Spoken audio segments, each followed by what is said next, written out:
Alright, so today we are changing a oil pressure sensor on a 2006 Chevy Tahoe.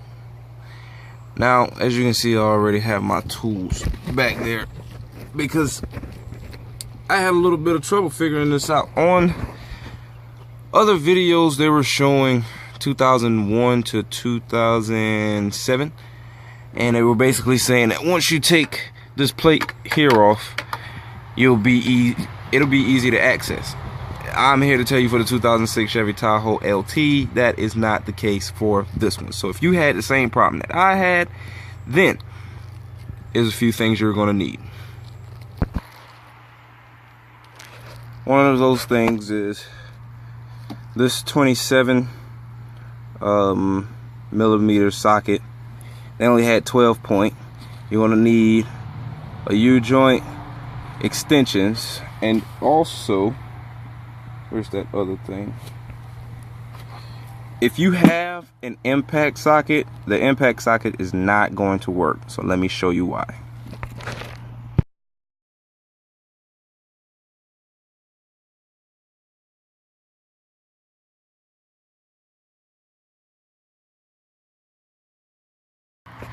So because of the width of this, it wasn't able to fit in between that small space, because you had this bolt that has to be removed in order to fit this between there, in order to get that old sensor out. Now this is the new sensor. I took that that rubber piece and that white plastic piece down in there out, because those come out, so you have to put those in there and then you replace that.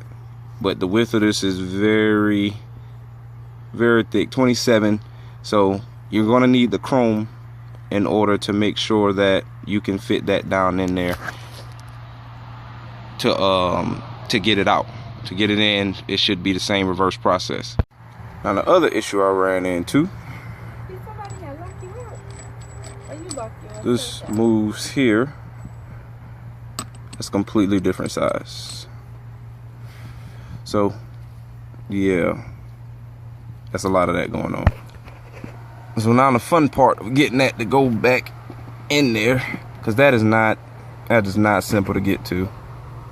Now be sure when you do this that you tighten it all the way down. There's a crush washer that comes with it, and you want to make sure that that seats so you don't have any oil leaks. By the way, I don't know if y'all can tell, but a lot of this is done by feel, because there is no way I'm gonna be able to see past that to get back down in there. Now what you don't want to forget is to clamp that back on there. But that's how it goes. The bolt's back in, the sensor's in, and the plug is in.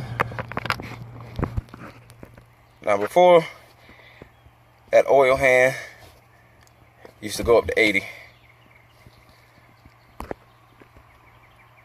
And now, with the key on, it sits where it's supposed to be.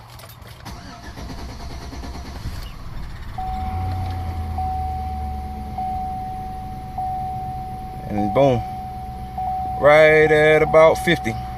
So, for anybody who was wondering, if you have any problems with that oil hand going all the way up to 80, pegging, holding, or when you drive it, it drops down to 0.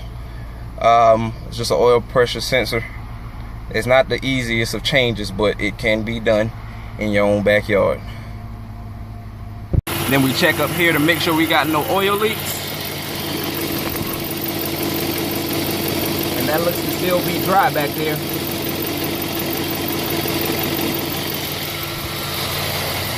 Running like a champ.